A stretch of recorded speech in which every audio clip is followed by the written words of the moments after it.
I hid in my son's car to surprise him, but what I saw broke my heart. I never imagined that one day my heart would break inside my own son's car. That afternoon, I only wanted to bring Javier a small joy. I woke early to bake the chocolate cake he'd loved since he was a child, the very cake that still brightened his eyes like an 8-year-old when he saw it. I held the box in my hands, eager for the smile I pictured when he lifted the lid. When I arrived at the law firm parking lot where Javier worked, his silver sedan sat alone in a corner. A silly thought popped into my head. I would slip into the back seat, hide, and wait for him. When he opened the door, I'd jump out, present the cake, and we'd laugh together like old times. Just a small prank, but for a lonely mother like me, it felt like great happiness. I eased the car door open. Thank God it wasn't locked. I sat in the back, clutching the box, my heart pounding like a mischievous child's. The car was quiet, the lot wind whispering outside. I curled down and tried to hold my breath so no one would notice. Then I heard footsteps. A door opened. Javier came in and dropped his briefcase on the front seat. I stifled a laugh, picturing his surprised face when I leapt out. But moments later, the other door swung open. A woman's voice sounded, and I recognized it at once, Raquel, Javier's wife. For an instant, my chest warmed. How sweet I thought the couple coming home together. I smiled in the dark, gripping the cake box.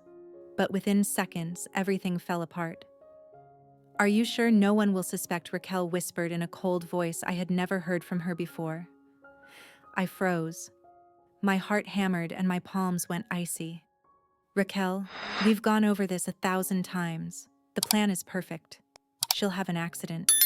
Very natural, very believable. Javier answered, his tone flat and emotionless. The box slipped from my hands and thudded to the floor, but I clapped my hand over my mouth, terrified they would hear. I sat paralyzed as each word sliced into me like a blade. My son, the only child I had spent my life loving and protecting, was talking about killing me. Not a stranger. Him. My own flesh and blood. That house will sell for at least $200,000. With the $100,000 from the insurance and the savings she's tucked away, we'll be free of debt and live like we've dreamed. Raquel continued, excitement in her voice. I bit my lip until it bled.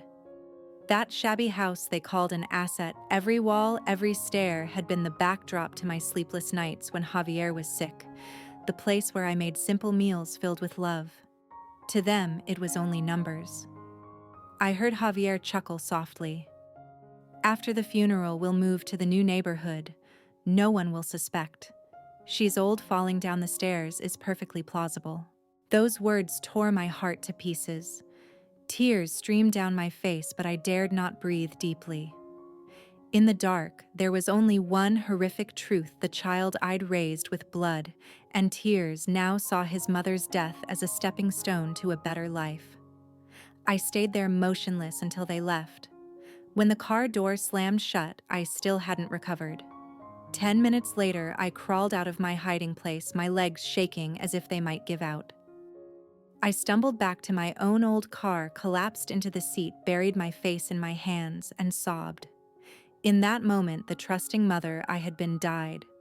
What remained was a betrayed woman faced with a choice: stay silent and wait for death, or stand up and turn everything around. My name is Lydia. I'm 62. All my life, I've had only one child, my son Javier. Outsiders would say I was lucky. At least I had a successful son, a lawyer at a prestigious firm with a family of his own, and a bright future ahead. If they could see how shattered my heart is now, I doubt anyone would still call me lucky. I live in a small, weathered house on the edge of town. To others, it may seem worthless, but to me, it holds a lifetime of memories.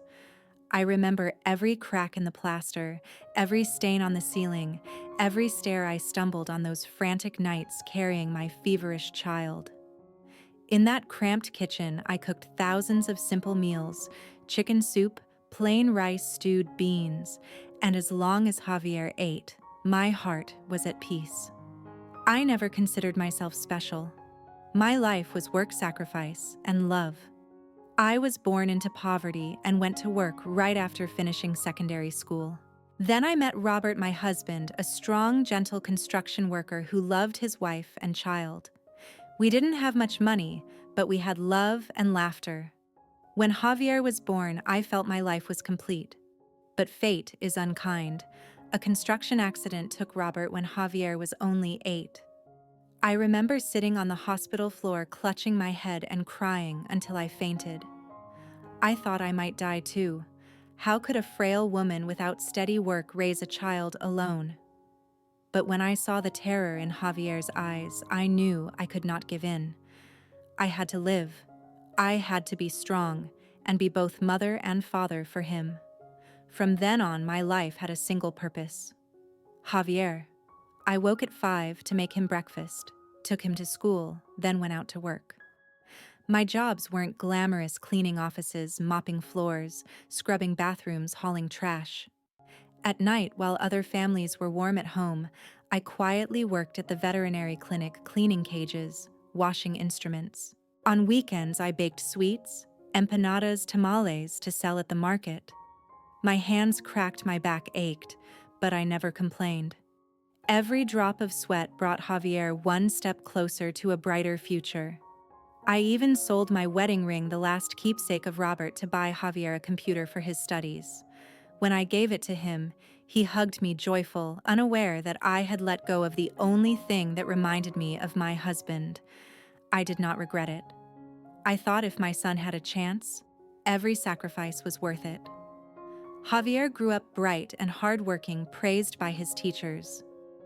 I cried with joy when I saw his name on the acceptance list at a respected law school. I worked myself to exhaustion to pay each semester's tuition. Some months I lived on stale bread, but I was happy because Javier had books, materials, and could join his friends' activities. I did not want him to lack anything. On his graduation day, I sat in the back row wearing an old, worn dress, but I felt like the proudest mother in the world. When he walked across the stage to receive his diploma, I imagined Robert there smiling at us. I told myself, we did it. My son has a future. When Javier joined the law firm and began earning 10 times what I made in 3 months, I thought I could finally breathe. But that was when I began to see him change. Raquel appeared beautiful from a wealthy family, a classmate of Javier's. From the first time I met her, I saw something cold and haughty in her eyes. She walked into my little house with a look that measured every wall and every old object. Though she smiled, I felt her contempt for our humble life. Javier, however, adored Raquel, and I did not want to disappoint him. Their wedding was lavish beyond anything I could afford. I emptied my last savings to contribute, even though I knew I would have nothing left for my old age. But I thought if my son is happy, a small loss is nothing. After the wedding, Javier came to see me less and less. When he did, it was hurried. The conversation revolved around the new apartment, fancy restaurants, trips with Raquel. I nodded and smiled, but inside a widening emptiness grew. Sometimes I comforted myself, he has his own family now, that's natural. But deep in my heart, I felt Javier drifting away. I never expected that distance would lead to the horrifying day in the car when I discovered the most painful truth of my life. I was born into a poor family on the outskirts of town. From childhood, I was used to stretching our rice with water and wearing patched, mended clothes. My parents had nothing but their labor to offer. They taught me that to survive, you must be strong, patient, and accept sacrifice as part of life. Perhaps that is why when hardship came, I rarely complained. I bowed my head and worked quietly, carrying burdens and swallowing my tears. I met Robert when I was 18. He was a tall construction worker with gentle brown eyes and an honest smile. Our love needed no roses or expensive gifts. It was shared lunches of cold rice at the worksite, evening walks home because we couldn't afford the bus. Our wedding was simple, only a few dishes served in my mother's yard, but when I took Robert's arm, I felt like the happiest woman in the world. When Javier was born, my whole world changed.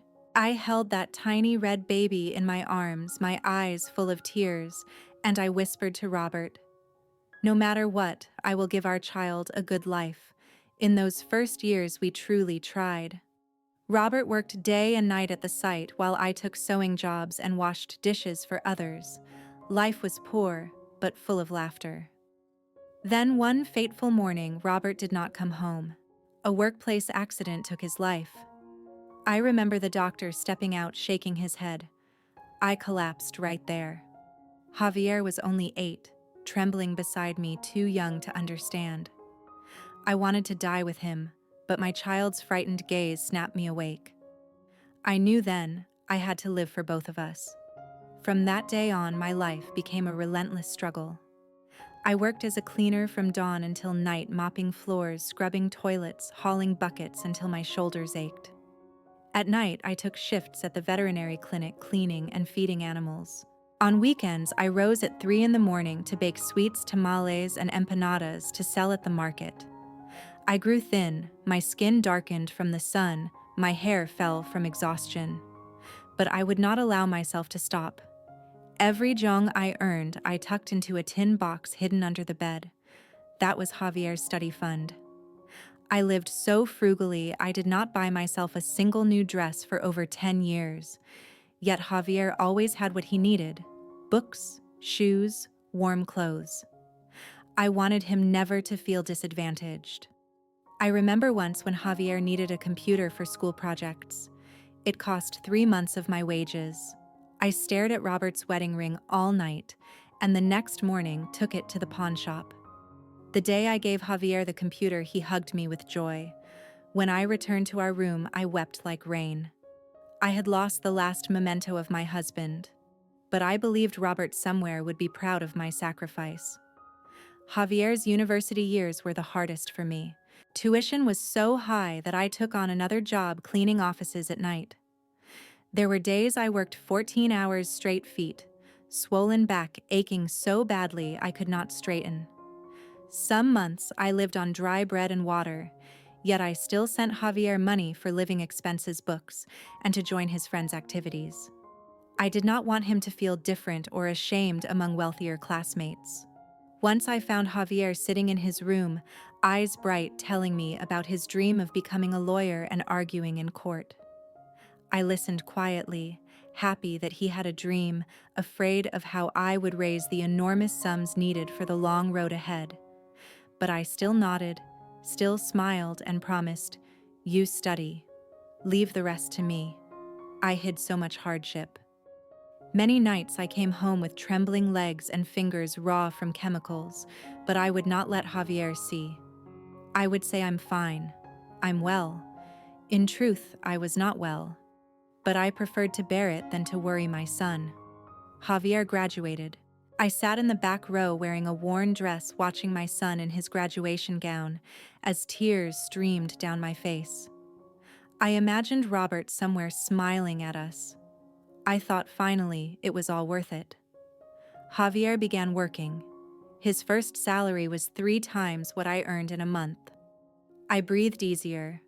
I thought my burdens would lighten. But that was when Raquel appeared.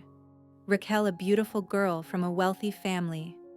The first time she stepped into my house, her eyes skimmed over our old things and paused at the peeling paint and the scratched wooden table.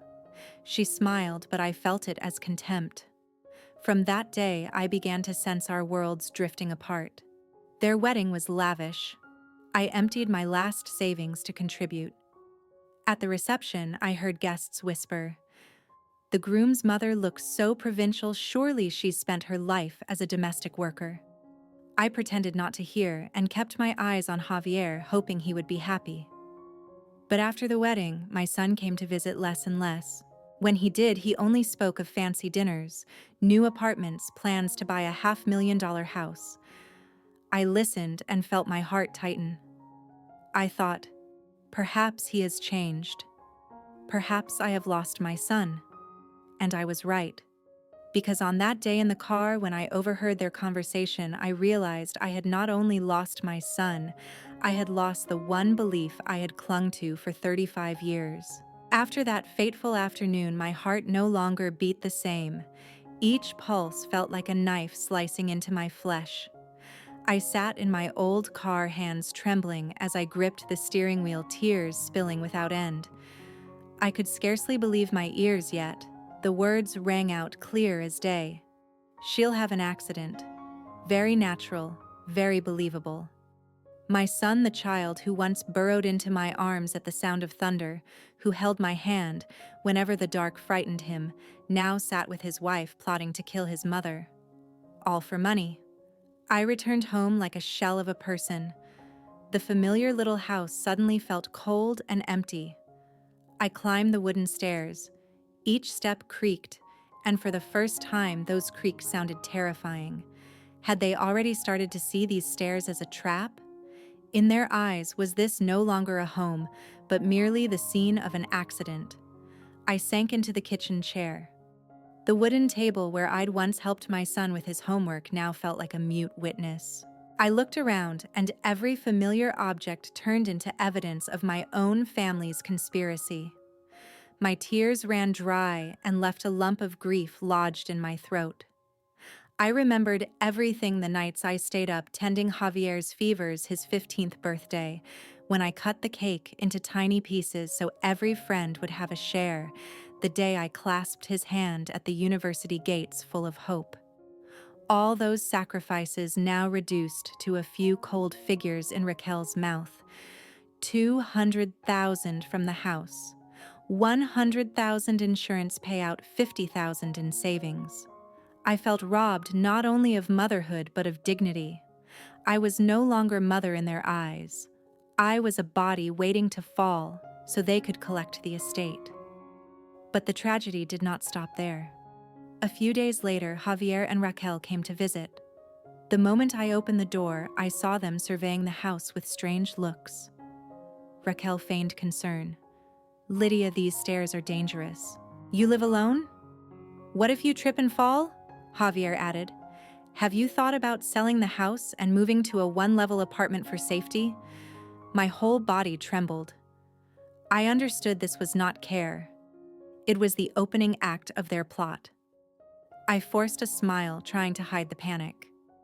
"I've lived here 30 years, I said. "I'm used to it." In their eyes, I read disappointment because I did not appear as fragile as they expected.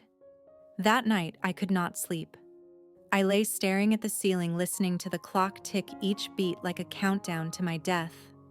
I knew I could trust no one. Javier had betrayed me. Raquel laughed at my sacrifices. But what struck me colder than anything was hearing them name Alvin, my brother, and his wife, Patricia. Alvin and Patricia are on board. Raquel's voice echoed in my memory. It felt like being struck by lightning. The brother I had begged for help when Javier went to university, the man who had turned me away, was now complicit in a plan to kill me. For money. For that old house I had tended with blood and tears. I don't know how long I sat frozen. I only remember the house sinking into silence and in the dark feeling myself change. The gentle, patient mother who always believed in family, she was gone. What remained was a woman forced to face the cruelest truth: my own family was planning my death. At dawn, I looked in the mirror. The face that stared back was a different Lydia, hollowed but with a small fire in her eyes. I knew that if I did nothing, they would succeed. If I remained silent, one day, the papers would run. 62-year-old woman dies after falling down the stairs. Tragic, but ordinary. Then my belongings would be divided like goods. No, I could not let myself die like that. I had spent my life protecting my child. Now I had to live to protect myself. From that moment, I decided I would uncover the entire scheme. I would stare into the darkness they had woven. I would turn this tragedy into strength.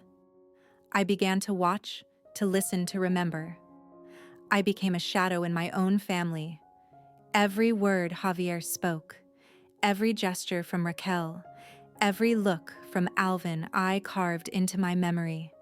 Piece by piece, the picture of the conspiracy emerged, debts piling up, dreams of the house they coveted, the belief that my death was their only opportunity.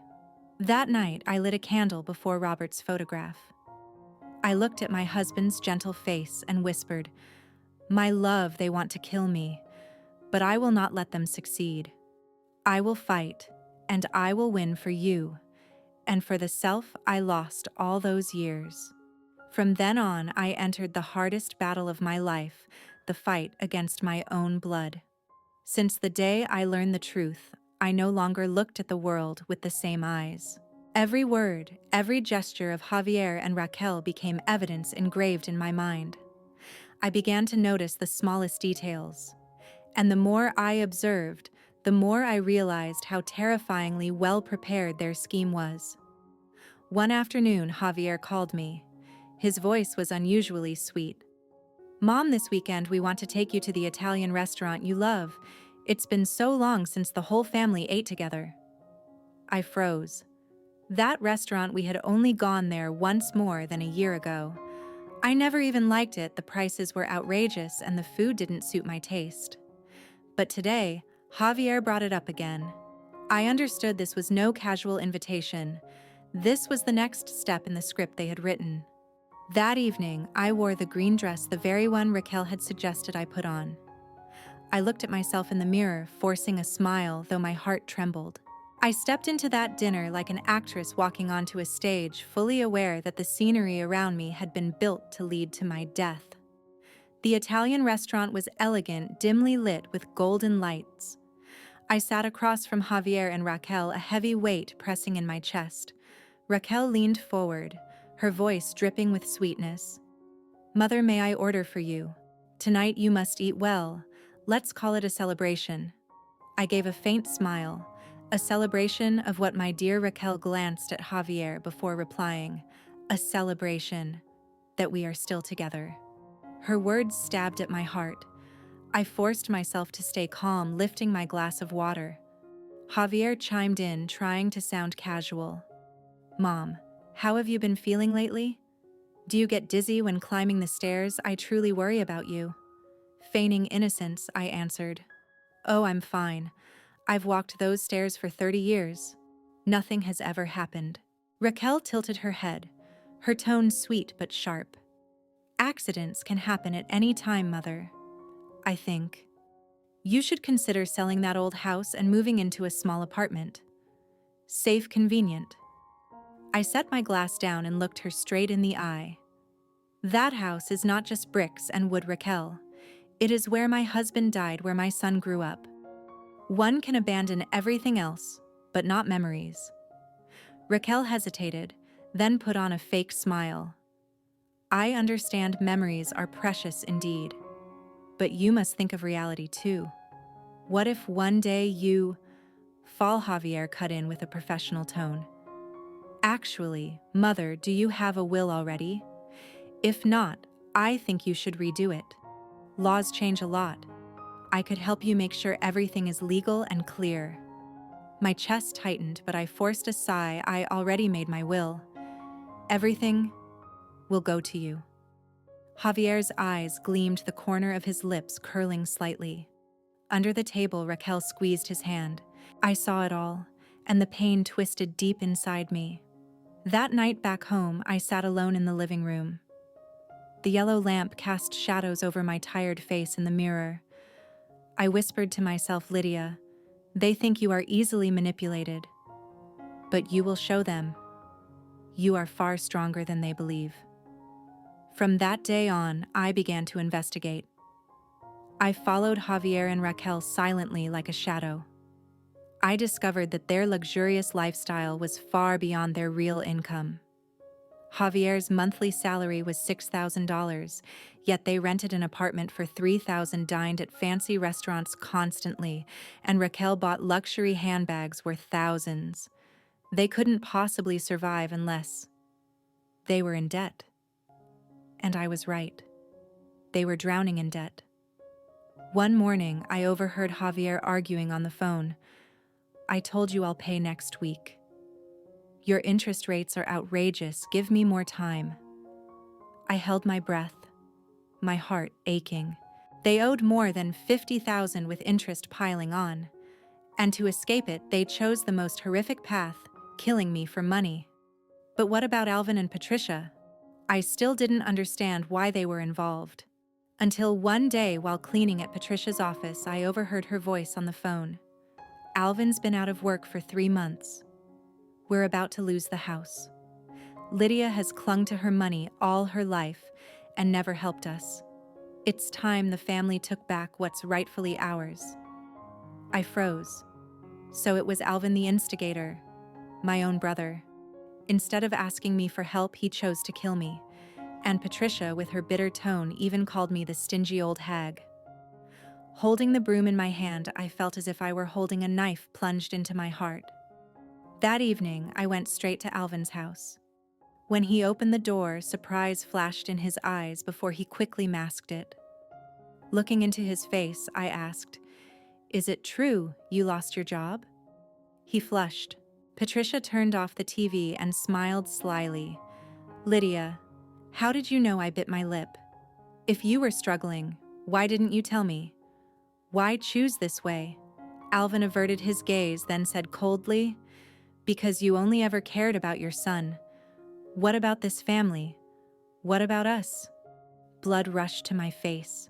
Patricia added with cruel sarcasm, "Exactly. It was always Javier. Alvin never got anything. Now it's fair. You have a house money insurance. Once you're gone, everything goes back to its rightful place." I stood trembling, whispering only one sentence I understand now. Then I left tears streaming down my face.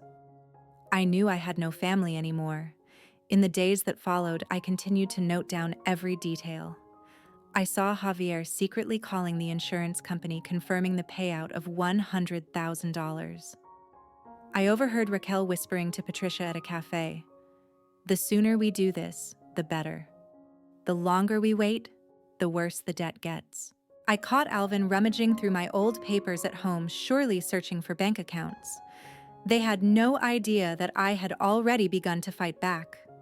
I bought a small notebook, writing down every word, every plan, every move. I even hid tiny recorders around the house, ready to gather proof if needed. One evening, Javier called again.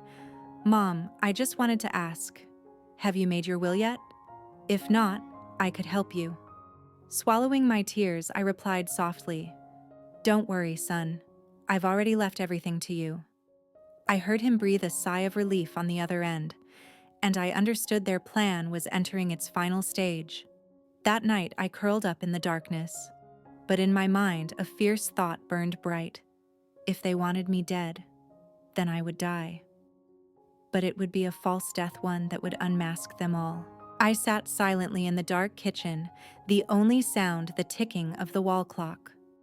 On the table, a small notebook lay open, its pages filled with trembling handwriting like knives carved into paper. Accident. Old house. 200,000. I had heard enough, seen enough. They no longer bothered to hide. And I, the mother once thought to know only love and sacrifice, was forced to become a witness to a crime plotted against myself. My heart pounded so violently my chest ached. I asked myself, am I losing my mind? Is all this just an illusion? But Raquel's words, her looks, her cold laughter echoed in my head. No, this was not a nightmare. This was reality. That night, I sat for hours before Robert's photograph. Behind the old glass frame, his gentle smile seemed to console me. I whispered, "My love, if you were still alive, what would you do? Could you endure this, knowing that the son we raised is planning to kill his own mother?" Tears blurred the photograph, dripping down my cheeks. Yet out of that pain, a thought flashed. If they wanted me to suffer a natural accident, then I would turn that very accident into a trap. The next morning, I went to see Beatrice. She was my longtime neighbor, once a nurse, and the only person I could trust. The moment she opened the door, she gasped, "Lydia, you've grown so thin." "What's happened?" I broke down, throwing my arms around her, sobbing uncontrollably. Between tears, I told her everything: the moment in the car, the false dinner, the conversation with Alvin.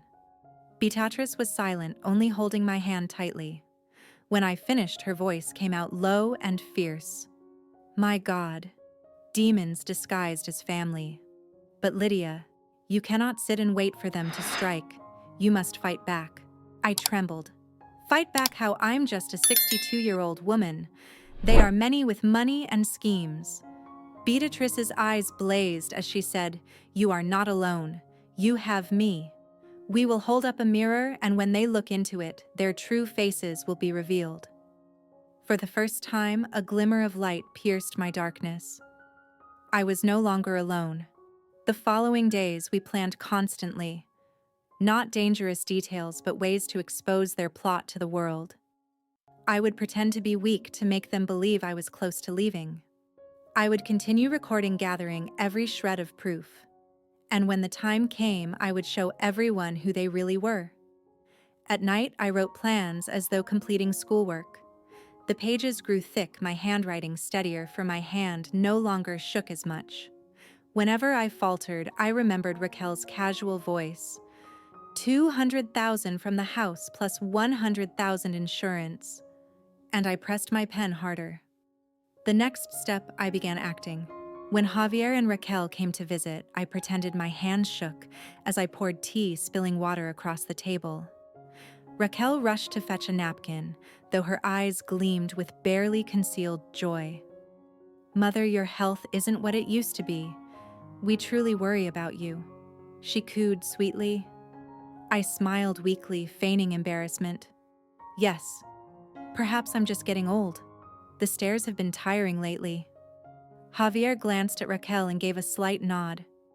I saw it in his eyes, not real concern, but confirmation. My heart clenched, yet I had to continue the act.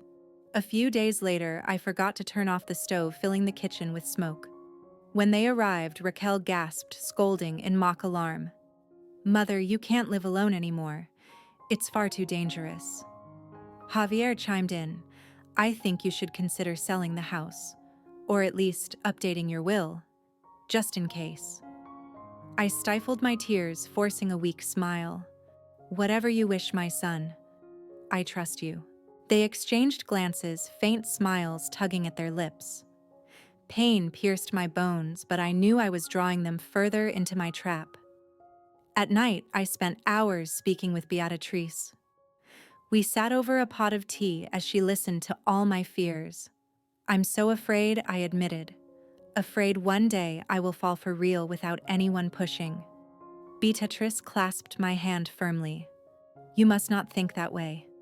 You raised a child alone, sold your wedding ring, worked until your body broke. You are stronger than you believe. And this time you will prove that strength not for your child, but for yourself." I nodded, tears streaming. Inside me, a new resolve rose. I would not let my life end as an unfortunate accident. Time passed slowly. Each day I acted more slower steps, a hunched back, feigned forgetfulness. The more they believed, the more it hurt. Yet the more it hurt, the closer I came to the explosion of truth. One evening, Javier sat with me in the living room. Looking around, he said softly, "Mother, this house is too old. It's unsafe for you alone. I think you should sign some papers so I can take care of things for you." I gazed at him, recalling the image of him at 8 years old, trembling as he read me a Mother's Day poem. That day, I cried tears of joy. Now he was still my son, yet twisted by ambition. I smiled, burying the pain deep in my heart. "All right, son. I trust you." He squeezed my hand, but it was as cold as metal. I understood clearly the day of judgment was near. I would have to die in their eyes, only to return stronger than ever. And when I did, nothing could be hidden. The days dragged, each hour a knife at my throat. Every time Javier or Raquel entered my home, I felt as though I were already standing before a judge's bench, except no one would judge them but me. I began gathering my belongings, not to leave, but to prepare for the death to come. I carefully placed Javier's childhood photos into a wooden box and hid it under my bed. I knew that when the scheme collapsed, the house might be ransacked, memories discarded. But those I would not let them touch. Every night, I sat by the window watching the silver moonlight stretch over the empty dirt road. I thought of my parents. They had been poor, but they taught me one thing: family is the last refuge. How bitterly ironic that now my family was the very force stealing my breath. I whispered to myself, Lydia, you have no one left to lean on. But you will not fall. You will stand on your own. One day, Javier called, his voice dripping with false affection. Mother, are you free this weekend? Raquel and I want to take you to that Italian restaurant you liked. I pressed my lips, recalling how Raquel once sneered at its simplicity. I knew this dinner was not to please me, but to test me. I forced excitement into my voice. Oh, really? I've missed that place. When I hung up, my hands shook. I looked at Beatrice, who understood immediately. This will be when they push harder. You must play your role well. I nodded. That night I stood before the mirror, practicing the weak smile, the trembling hands lifting a glass, the blurred eyes of someone about to faint. I despised myself for it, but I despised even more the thought of letting them believe I would die easily. That dinner, Raquel wore glamorous clothes and heavy perfume. Javier played the attentive son, pulling out my chair, serving my food. But every word they spoke felt like a noose tightening. Do you feel dizzy on the stairs, Mother? Have you updated your health insurance? Don't you think it's time to sell the old house? I smiled faintly, answering each question. But inside, all I heard was the same refrain. You are going to die. We just have to wait. Then Javier leaned closer, his voice full of concern. Actually, Mother, perhaps I should review your will just in case something happens. I swallowed my tears, speaking slowly. My son, everything is already left to you. I trust you. In that moment, Raquel's eyes gleamed like knives flashing under the light. That night back home, I sank to the floor, clutching my head. How could motherhood be twisted into this? I remembered Javier at 8, reading I Love You, Mom in the garden. I remembered him at 16, hiding torn shoes under the bed so I wouldn't worry. Were those memories real or illusions? When the truth was a son coldly plotting his mother's death, I cried until dawn. Then I wiped my tears. My resolve hardened into steel. I would make them taste the bitter truth. In the weeks that followed, Beatrice and I prepared everything. She contacted a journalist friend, ensuring that when I died, outside eyes would watch my family's reaction. I, meanwhile, continued my role, weaker each day, more confused with each conversation. One afternoon, Raquel came alone. She sat on the sofa, smirking. Mother, I know you don't want to leave this house, but think, if you fall on the stairs, who will find you, a neighbor? Or will it be too late? I stared at her. If looks could kill, she would have dropped dead, but I only gave a frail smile. Raquel, you worry too much. I've lived here 30 years. I know every step. She shrugged, rising. Well, it's up to you. Just remember, accidents happen anytime. When the door shut, I shook violently. Her own lips had spoken the words I dreaded most, but those very words were the perfect proof their patience was at its limit. They were about to act. Then the fateful day approached. I put on a yellow dress, brushed my hair neatly. If I had to die in their eyes, I would die with dignity, not as a trembling old woman. I looked into the mirror. Two Lydias stared back, one exhausted, fragile, the other determined, ready to strike. I whispered, "Today you will end their game." Beatrice entered, hugging me tightly. She said, "You've endured enough. From this moment on, you will no longer be afraid." Hand in hand, we stepped across the threshold. I knew danger lay ahead, but I also knew it was the only road to justice. I was leaving only to return. That day, the sky hung gray, as if announcing a storm. I sat in Beatrice's small room, watching the screen in front of me, watching the inside of my own house. My whole family was gathered there, seated on the sofa, pens and papers in hand, eyes glittering with greed. Javier settled into the familiar armchair, the one where he used to sit and read as a boy. Raquel wore a new red dress, a proud smile on her lips. Alvin and Patricia were giddy, chattering nonstop. Each sentence I heard cut into my flesh like a blade. This house can sell for $200,000, and the insurance payout is next week. We split as agreed. Javier gets the largest share, the rest we divide evenly. Not a single tear, not a single word about blood ties. They laughed, they joked, they counted every dollar. In their eyes, I was already dead. Maria Elena, the reporter, placed a hand on my shoulder. "It's time, Lydia." I drew a deep breath. Never in my life had I trembled so much, but this time I wasn't trembling from fear of death. I was trembling because I was about to face the starkest truth. My front door clicked when I turned the key. The sound jolted everyone inside. I heard Patricia's voice quiver. Did someone just open the door?" Raquel scoffed, but there was worry in her tone. "It's probably just the wind." When I opened the door, they went stone still. I stepped in my voice. Calm. "Sorry to interrupt. I heard you were dividing my estate." Raquel screamed. "No, this is a ghost. You're dead." Javier stammered. Mom. I looked at my son, my voice tight with grief. "Who are you calling Mom?" "The woman you planned to kill for money." Alvin slammed the table, trying to regain control. "Lydia, you misunderstood. We were only discussing." I laughed, bitter and sharp. "Discussing my death. And you call that a misunderstanding?" Patricia burst into tears. "We need money. We're drowning in debt. You have everything and share nothing." I spun on her. "Everything I have, cracked hands and a back bent from carrying this family. I have an old house I scrubbed night after night to raise Javier. You call that everything?" Javier shouted, cornered. I just wanted out. "You never stop talking about sacrifice." "Sacrifice, I felt trapped in the debt of your love." Tears surged to my eyes.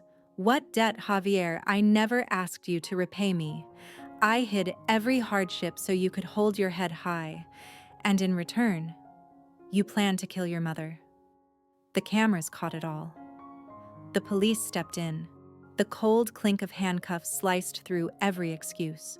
Maria Elena and her crew followed close behind me. Camera lights flared, capturing every expression, every bead of sweat. I pointed at my family. "These are the people I loved who conspired to kill me for money." Javier shouted, "You're insane. This is all lies." I pulled out my phone and tapped play. From the speaker, Javier's and Raquel's voices rang out clear and cold. "She'll have an accident. Very natural. Very believable. Sell the house for $200,000 plus $100,000 insurance plus the savings." Each word struck the room like a hammer. The cameras zoomed in on their panic-stricken faces. Raquel broke down, sobbing. "No, it can't be." "Who recorded that?" I stepped forward, my voice trembling but firm. "I heard everything. I saw everything. You sat in that car and planned my death. And now the whole world will know." Alvin fell to his knees, pleading. "Lydia, I'm sorry." I was desperate. I looked straight at my brother, tears burning my eyes. "Desperation is never a reason to kill your sister. You didn't just kill me, you killed our blood bond." The officers raised their voices, clear and authoritative. "Javier Ruiz, Raquel, Ali, Alvin Monroe, Patricia Taylor. You are under arrest for conspiracy to commit murder, insurance fraud, and collusion. You have the right to remain silent." The handcuffs clicked like a bell tolling the end of betrayal. Javier struggled, crying out, "Mother, please stop. I did it all to escape the debt." I met his eyes, tears falling freely. "You wanted money more than you wanted your mother. And the price you pay is losing me forever." The cameras captured that moment. Viewers would see a mother standing unbroken before ruthless betrayal. I was no longer the woman who endured in silence. I had torn off their masks in the very house they meant to turn into the scene of my death. That day, when the trial began, I sat in the witness stand. For the first time in my life, I no longer bowed my head out of shame for being poor, nor shrank out of fear of being looked down upon. I sat upright eyes fixed forward because I knew justice was on my side. Javier, Raquel, Alvin, and Patricia were brought in, handcuffed, heads lowered. For a moment, I saw my son raise his eyes to me, red with tears, but it was no longer the gaze of a boy in need of his mother. It was the gaze of a man defeated, knowing he had sunk too deep.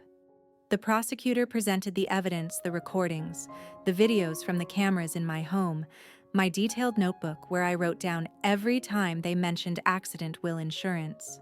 Each piece of evidence was a knife cutting through the web of lies they had tried to weave.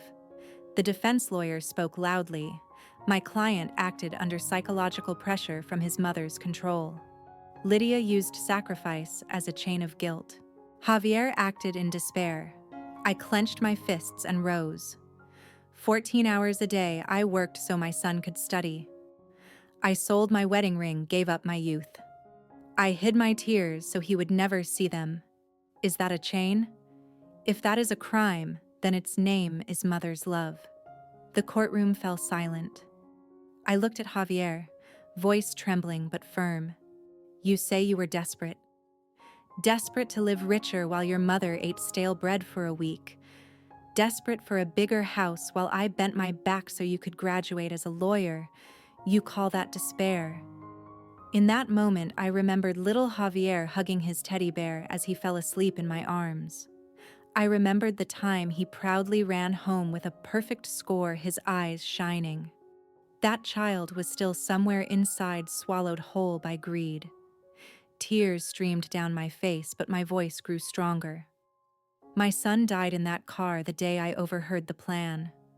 What remains is a stranger. And today, justice has named that stranger. The judge struck the gavel. The verdict was clear, all four guilty of conspiracy to murder, insurance fraud, and accomplice charges. Javier, 20 years. Raquel, 15 years. Alvin, 12 years. Patricia, 10 years. As they were taken away, Patricia burst into tears. Alvin bowed his head. Raquel collapsed onto the bench, trembling, but Javier turned back to me, sobbing. Mother, I'm sorry. The police pulled him away. I stood there, my heart breaking once again, but this time I was no longer the victim. I was the one who had dragged the darkness into the light. When I stepped out of the courtroom, the sun shone brightly. Justice had been served. But more importantly, I had found myself again, a woman who no longer trembled at betrayal, but who used the truth to protect her life. I returned to the old house after the trial. The place that had once filled me with dread, the place I thought I might die, was now only a hollow shell of the past. I walked along the wooden stairs and touched the banister Javier used to lean on as a child. The steps still creaked, but the sound no longer chilled me. It felt like a reminder. It's over now, Lydia. It's time to move on. I decided to sell the house, not to run away, but to be free. I could not live in a place so haunted where every corner reminded me of betrayal. I used the money to buy a smaller, charming house near Beatrice. It has a little garden. I planted flowers and a few vegetable beds. Each morning, I water the plants, breathe in the scent of damp earth, and feel my heart calm. I made a larger decision, too, to dedicate most of my savings and the proceeds from the rights to my story to a scholarship fund. The fund, called Lydia's Light, supports single mothers whose children want to go to university. I wanted the money that once made my blood relatives plot to kill me to become a light for other people's dreams. When those children walk into lecture halls, I know I have turned my pain into hope. When my story spread through the newspapers and on television, thousands of letters and messages arrived. Some mothers wrote, I gave everything to my child, but now my child has turned away from me. Your story makes me feel I am not alone. Strangers, men and women, said they cried when they heard me speak. I realized I had become a voice for those betrayed by their own families.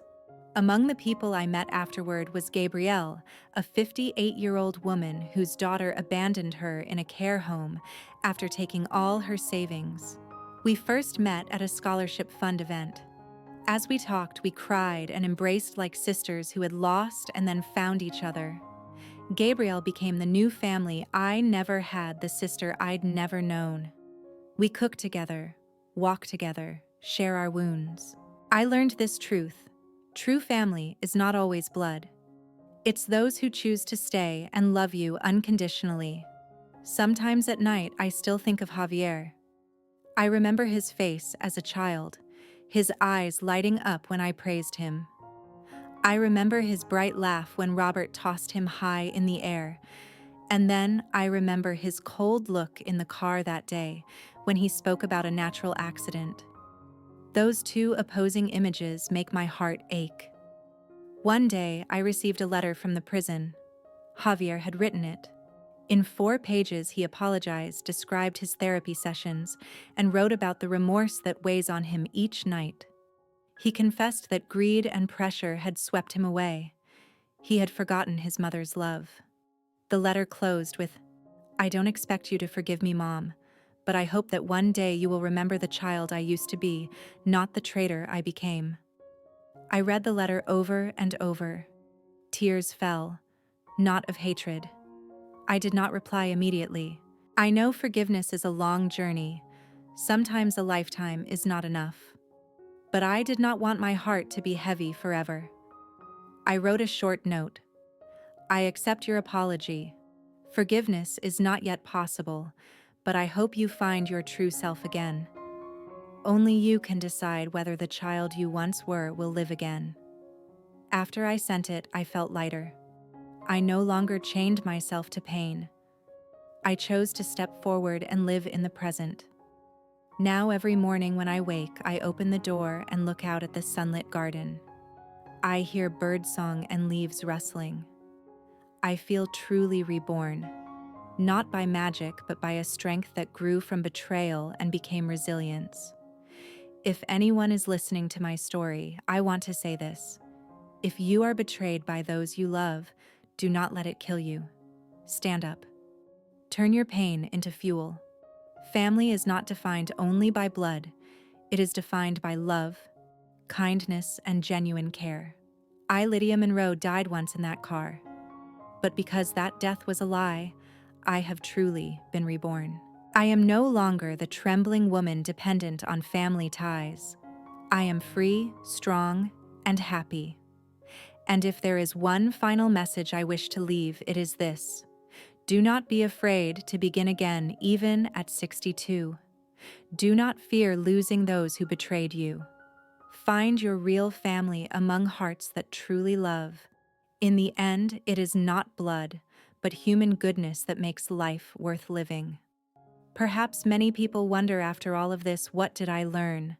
How can a 62-year-old mother who endured the horrifying shock of discovering her own child plotted to take her life stand up again? How can one keep living when the most sacred trust has been crushed?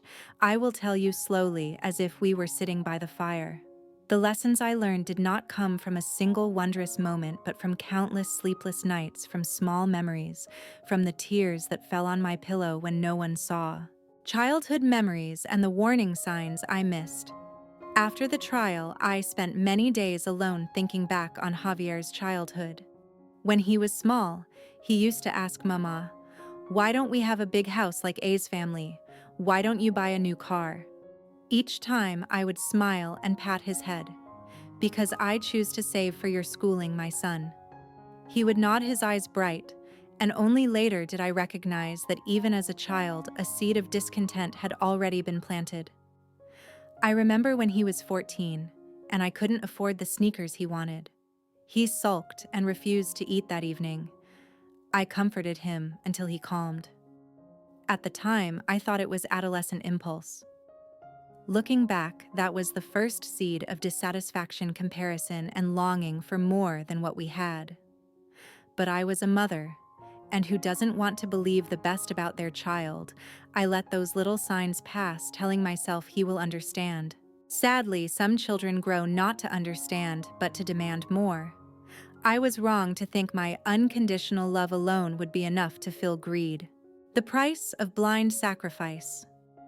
One of the most painful lessons I learned is this: sacrifice without teaching gratitude can become a double-edged sword.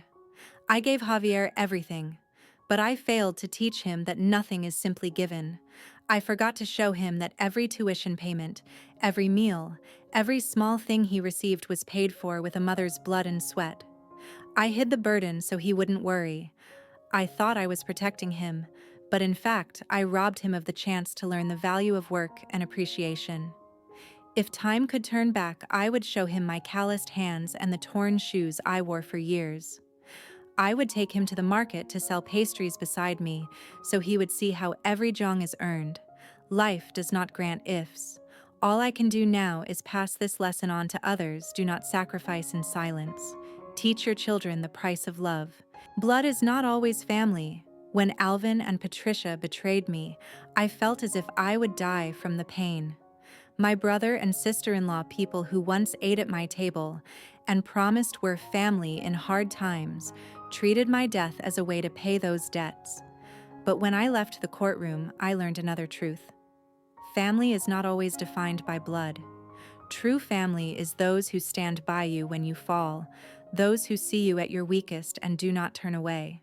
For me, that was Beatrice, my neighbor with no blood tie, who risked everything to expose the crime. That was Gabrielle, the woman I met after everything, who became the sister I never had and sat with me when I cried for Robert and for Javier. They, not my blood relatives, are my family. If you are suffering betrayal by kin, don't despair. Out there are strangers with loving hearts who will choose you and become your chosen family. To forgive or not to forgive. People have asked me many times, have you forgiven your son? My answer is complicated. Forgiveness is not a door that swings open overnight. It is a long journey, a little at a time. When I received Javier's letter from prison, I cried. In his words, I saw a lost child trying to come home. Yet the scar in my heart remains. Forgiveness does not mean forgetting. Forgiveness is a way to free myself from the weight of hatred. I wrote back that I accepted his apology, but true forgiveness takes a lifetime to prove. To anyone hurting now, you have the right not to forgive immediately. You have the right to keep your distance. Forgiveness is not an obligation. It is a choice, and it only means something when it is freely given. Rebirth at 62. Many people think 62 is a time to rest and settle, but I, Lydia Monroe, was reborn at that age. I began planting flowers, learning new recipes, joining a community group that helps single mothers. I organized sharing circles where we sit in a ring and tell our pains and how we survived them. Each story I heard healed me a little more. I no longer live waiting for Javier's visits or hoping for anyone's approval. I live for myself. I find laughter in a child's eyes when they receive a scholarship. I find peace in the mornings I water the garden. I find family in the arms of people who were once strangers. If you are hearing my story, remember this. Never think your age prevents you from beginning again. I started over at 62, and life is still full of light. Do not assume blood always equals love. True family is those who choose to love you, not those who take from you. Do not sacrifice in silence. Teach your children to appreciate, to say thank you, to understand that love has priceless value. I died once, but that death did not bury me. It freed me from illusions and from the chains of false kinship. From those ashes, I was reborn stronger, clearer, and freer. If any mother hears herself in my story, know this: you are not alone. And if any child hears, please come back. Look at your mother's cracked hands, her dimming eyes, and remember that such love cannot be measured in money. My name is Lydia Monroe. I am 65 years old. I lost everything and I found everything. This is proof that sometimes you must die once in order to truly live.